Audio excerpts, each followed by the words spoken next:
What's going on, gamers? It's Cameron here from WolfcryGaming.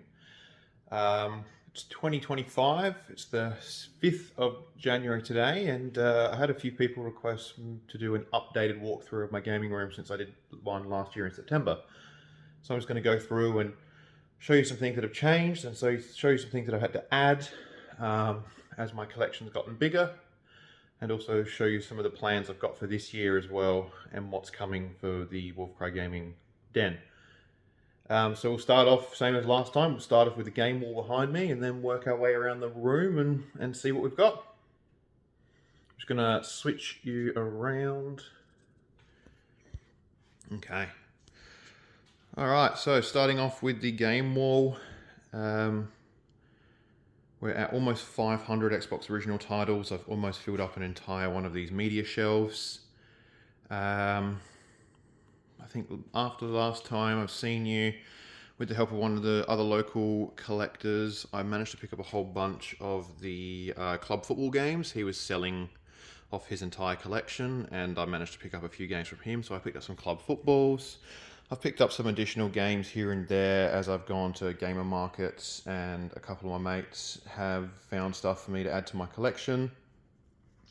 Sort of slowing down a little bit on the original Xbox. I am getting to that point now where the games I'm looking for are a little bit less common and also a little bit more expensive, and sometimes it is hard to justify spending multiple hundreds of a dollar on just one game. Coming over to the 360, this is the one that has increased a big amount, as well as the Xbox One, which I'll show you in a minute. We're at almost 1,000 Xbox 360 games now. We're about 10 games off of 1,000 exactly. Down here on the side is a stack of Japanese games that I'm slowly buying from another collector. He's also downsizing his 360 collection and has offered me first pick of all his Japanese NTSC and sort of rarer PAL titles. So I'm slowly, every couple of weeks, every couple of months, getting in contact with him and picking up a bunch of games. So he'll easily push me over 1,360 games, and goal for this year is to really start focusing on fleshing out the 360 collection and trying to work towards that seemingly elusive full set. Xbox One / Series X collection has increased immensely as well, to the point where yesterday I actually had to buy another shelf for my collection because I ran out of room and had about almost 30 games waiting on the floor to go into shelving. We are at just under 800 original Xbox One games. I've only got a couple more to pick up from certain lay-bys at stores, and I'll be over 800 original Xbox One. Last year and this year in particular, I will be focusing on staying on top of all the limited run games. Unfortunately, I missed a bunch of releases to begin with because I thought that limited run didn't ship to Australia. Then speaking with one of my friends who also collects limited run games, he fortunately always bought 2 copies of most Xbox games, so I bought a bunch of limited run titles off of him, and I've also been staying on top of the more recent releases as well. I've currently got the Turok trilogy, Star Wars Dark Forces, Star Wars Bounty Hunter, and Penny's Big Adventure being shipped to me from limited run, so they'll be added to my collection over the next coming months. Considering they're coming from the US, they do take a while to get to me. This is just sort of the new Xbox One shelf that'll be expanded into as we go. Nothing really amazing here yet. It's pretty empty, but give me time and it'll fill up. I've got the Mattel Mega Bloks Xbox there. I haven't built it yet. I will build it and then have it sitting next to its box. But Christmas period's been a bit hectic for me with work.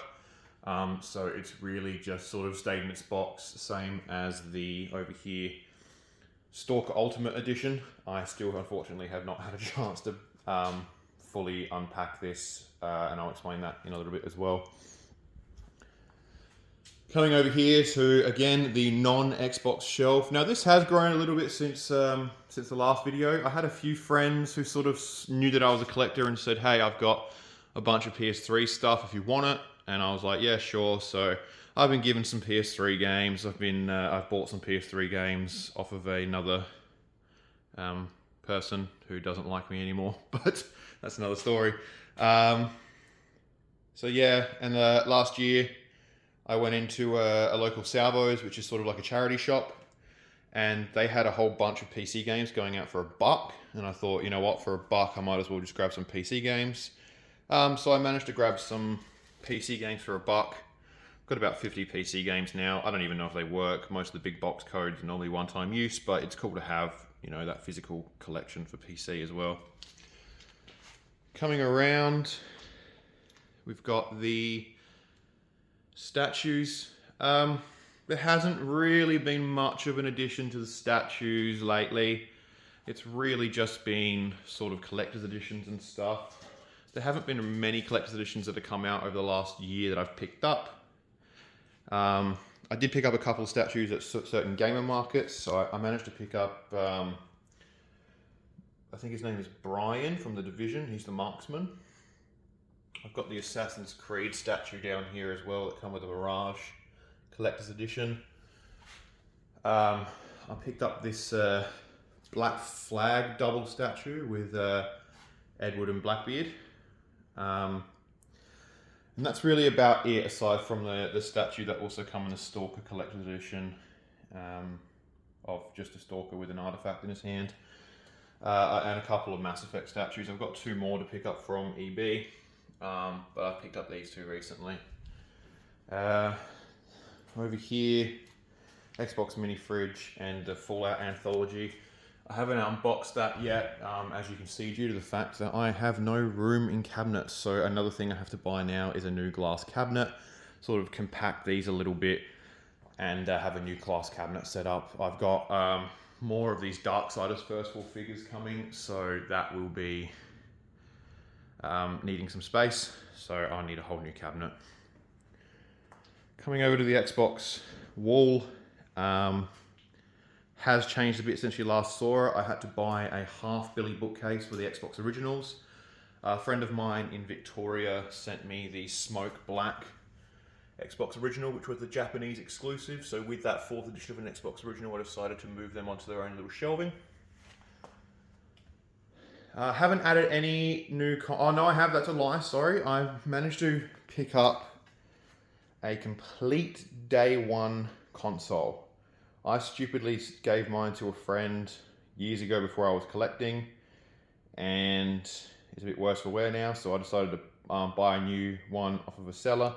It even come with the proper day 1 steel case, day 1 controller, day 1 Xbox and Kinect, and its day 1 box. On top of that, a store in Melton in Victoria called Starboard Games. They had a complete boxed Xbox One Elite console. So that's the Xbox One Elite that come with an Elite controller, but was also the first and only console of the 8th generation to have a 1TB hybrid console. So it had an SSD and HDD rather than just a standard HDD. Moving across, nothing's really changed on the actual Xbox Command Center. And the TV, the only thing that would have changed from last time maybe is the helmets being mounted above the TV. Coming across, you'll have to excuse, there is a box on the floor from the shelves. There hasn't been many additions to the Xbox side here, aside from the Galaxy Black down the bottom there, the 2TB Galaxy Black. Part of me really wants to use that as my main console. The other part of me says no, keep it just as a display console. And keep using your standard black day 1, considering that's the one that's taken the most beating over the years, going almost 4 years strong. 5 years strong now in November, so touch wood, no issues with that. As we come around, you'll see that the controller shelf is now full, which is why I've had to buy another shelf and start to fill that out. I still need to buy the Fallout Elite controller off of the Xbox Design Lab, and this year particularly I'll be focusing obviously on more first-party release controllers, but I am also going to take the punt and start importing some of the Razer controllers that did not release in Australia, so the Star Wars, the Marvel variants, all those types of controllers. Over here is still sort of like the miscellaneous area. You remember last time this was over on the wall where the new shelf is with my cabinets. I had to move this to make room for the new shelf. No new pop additions or anything like that. And no real new additions to here except for one of the Darksiders busts that I'm slowly buying as well. I've got the Death one waiting to be picked up, and then I'll be purchasing the Fury and the War bust as well, and trying to find spaces for them to be. They'll probably go over into a new cabinet when I get one. As far as the update goes, that's the room. I'll give you a sort of a full view if I can. Gaming wall, gaming wall, gaming wall. Excuse the ladder. Gaming wall. Statue wall. Xbox box wall. TV. Xbox and controllers. And then miscellaneous collectibles and stuff. So yeah, I thought I'd sort of end the video. I'm just going to switch it back to me. I thought I'd sort of end the video doing a bit of a Q&A. I've noticed in the past when I've done pictures of my collection and I've done updates and stuff, and some of the people in the community are really nice, and some of the people like to sort of make assumptions. So I thought I'd do a video just to sort of explain some things. As I mentioned in my last video, yes, I am married, and yes, I own my own house. I'm not living in my parents' basement. I'm not single. I live happily with my partner of 11 years, and we bought our own house last year. That's how I am able to have this amazing room for my collection. I do work. I work full-time. I work 2 jobs. I work more than full-time. I'm a criminal lawyer. I work full-time as a criminal lawyer, and then when I'm not working, I work 1 or 2 shifts a week at EB Games. So I'm a full-time criminal lawyer and a casual EB Games worker. I keep working at EB Games because it's a chill job compared to my career. It keeps me sort of in contact with people that aren't criminals. And the people that work there are brilliant, and the discount is what sort of keeps my collection alive as well. I work, many hours, and that's how I'm able to sort of afford to live this way. No, my wife and I do not have children. Unfortunately, medical issues mean that we cannot have children.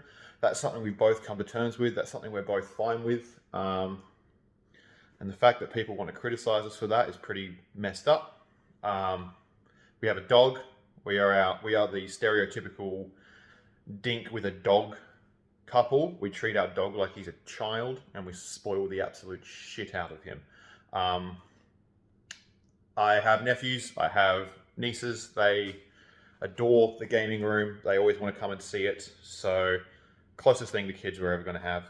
I think that's about it, really. If you have any questions, obviously chuck them down below. Always happy to interact with the people who ask questions. I think I responded to almost every comment on my last video. But yeah, stay tuned. I'll try and do more regular updates on what's going on in the gaming den. I know that it's been almost a year and a bit since I've done one, but yeah, like I said, work and just life, and trying to make sure the collection's always on display. Like I said, I had about almost 30-40 games waiting to go on the shelf because I didn't have a new shelf yet, and the company who made these shelves doesn't make them anymore, so luckily a friend of mine had a spare. So we bought his yesterday and filled it out. Cheers for watching, guys.